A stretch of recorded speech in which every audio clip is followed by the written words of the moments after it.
and I hate bugs. Because you have reached Rancho's Total Review. I'm your man. And today I'll be reviewing Transformers Legacy Tarantulus.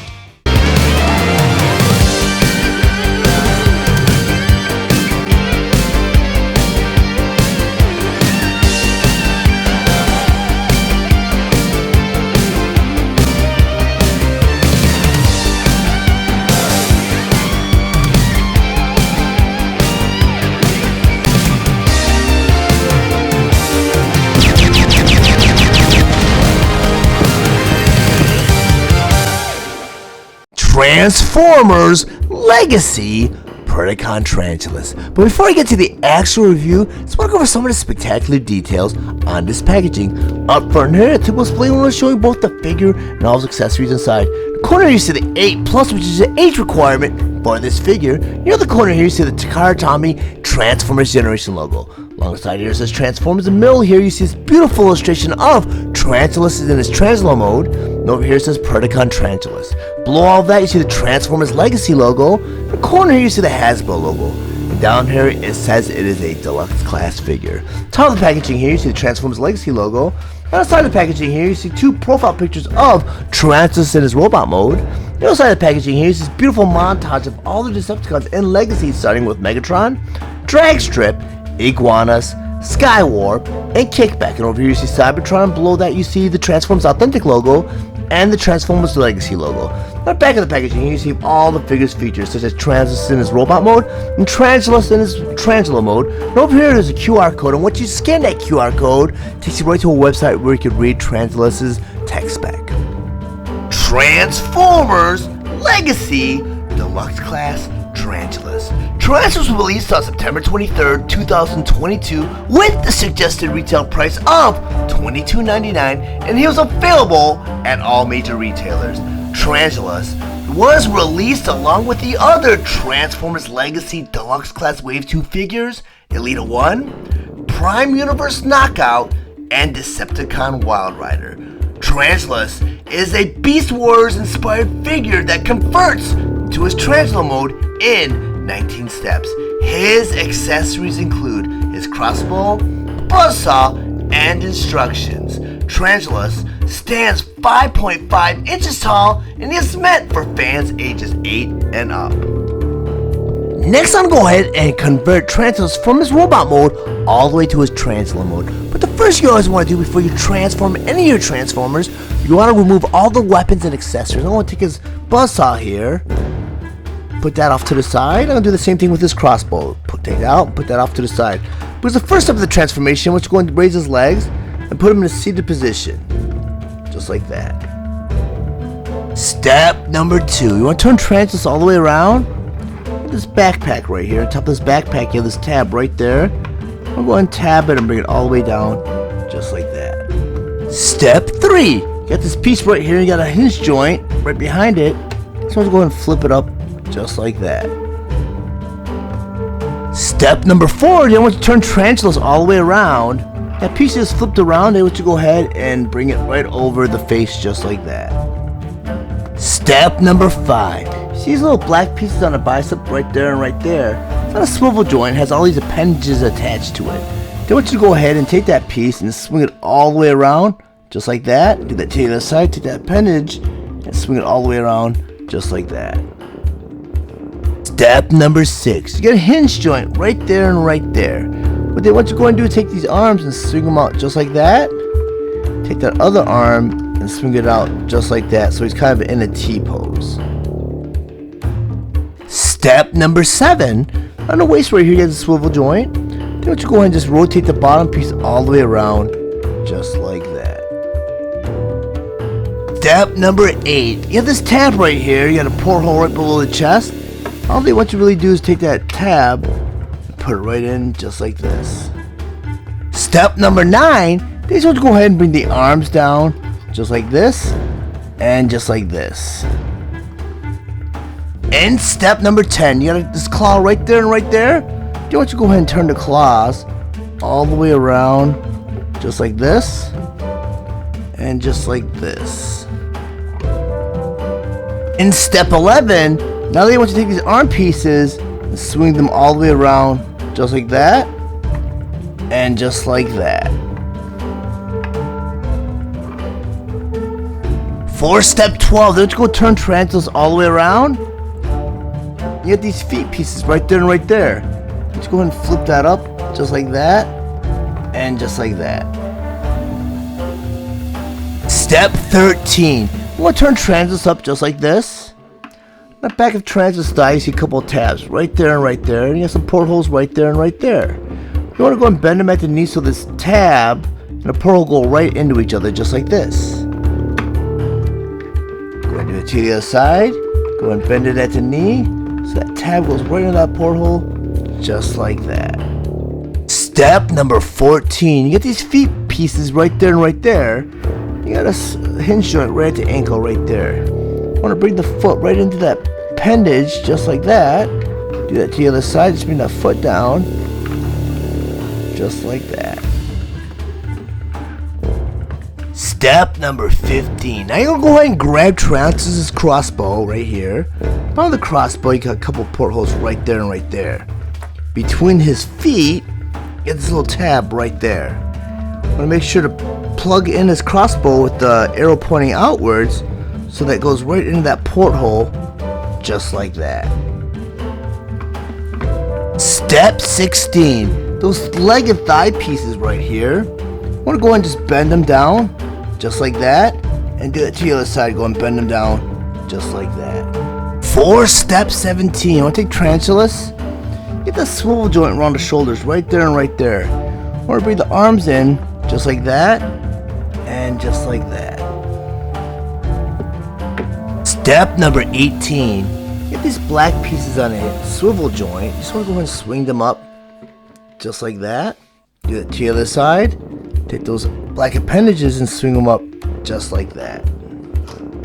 For Tarantulus' 19th and final step, right underneath this body right here, you'll see a peg right there. Now there's a appendage right here, you see a little porthole right there. We're going to just tab that into place on both sides. Just like that. And now you have Tarantulus in his full tarantula mode. Now that I have Tarantulus in his tarantula mode and on my display table, I just want to go over some of his play features and accessories first by talking about his buzzsaw. According to the instructions, there's a way to store this buzzsaw while Tarantulus is in his tarantula mode. You need to do that because on the bottom of this buzzsaw here, you have a 5mm peg. Well, below Tarantulus here, you see a little screw hole, and they cleverly turned that into a 5mm porthole. What you do is take that buzzsaw now, that peg, plug it right into that porthole, and now you have his buzzsaw stored while he's in his insect mode. Pretty cool. And the nice thing about this figure is, during the transformation, we saw how the actual crossbow played into the transformation. So the nice thing about Beast Wars was, the transition from Generation 1 to Beast Wars. Beast Wars found a way to store the weapons while they're in their animal mode, or their insect mode, or whatever alt mode they had at the time.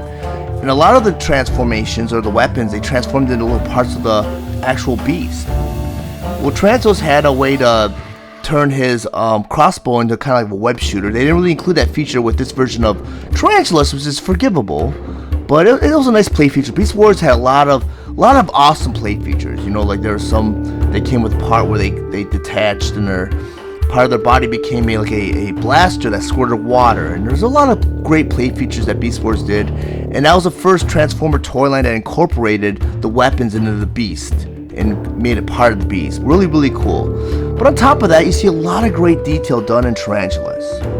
You know what? I hate spiders, so this is kind of giving me the heebie-jeebies a little bit, but I just think this figure is totally cool. From the claws to the eyes, you got these beady little eyes right there. You got a lot of like texture here. You got like fur texture, I believe. You got the gold paint decal right here. Of course, you see the crossbow right here. I mean, this transformation is really nicely done. You see a little bit of robot kibble on the bottom, but it's very forgivable if you decide to display your Beast Wars Transformers in their beast modes. I mean, they look great, especially with this War for Cybertron and Legacy toy line. And the Legacy toy line has not really produced too many Beast Wars figures because they kind of pumped out a lot during Kingdom. I mean, they almost produced a whole original cartoon lineup for Kingdom, and they left a little bit left for Legacy, and they did some repaints for some of the exclusives. But I mean, this is probably my last, I believe it's the last Legacy or the last Beast Wars figure that was done, and I'm glad it was, because you know, I felt kind of naked not having Tarantulus. And I'm gonna get into the robot segment of this review, but Tarantulus is actually the original toy line. He was actually a redeco of Black Arachnia. They were the exact same figures, just different paint schemes. And I'm glad they went ahead and they remolded a whole completely new figure for Black Arachnia and Tarantulus. You know, it wasn't just a redeco, because it would have been pretty odd, because Black Arachnia ended up being a female and Tarantulus was a male, and they, you know, different body types, which I'll get into later on. But this is a great figure. The only one thing is one bad thing about this figure in Tarantula mode is the ball socket joints right here at the bend right here. Some of them are pretty loose and they pop off fairly easily, but that's nothing to complain about, because as long as I'm not picking them up and it's not falling apart, I think it's great. But nonetheless, let me go and rotate around so you can see what this figure looks like from all angles. Great figure. I'm glad they produced Tarantulus eventually. And, you know, I'm just a little sad that they didn't bring it out with the Kingdom toy line, but I mean, nonetheless, it's a great figure. Now that Tarantulus in his robot mode and on my display table, I once again want to go over some of his play features and accessories, first by talking about his crossbow. According to the instructions, there's a way to arm Tarantulus with his crossbow while he's in his robot mode. Because on the bottom of this crossbow here, you got a 5mm peg.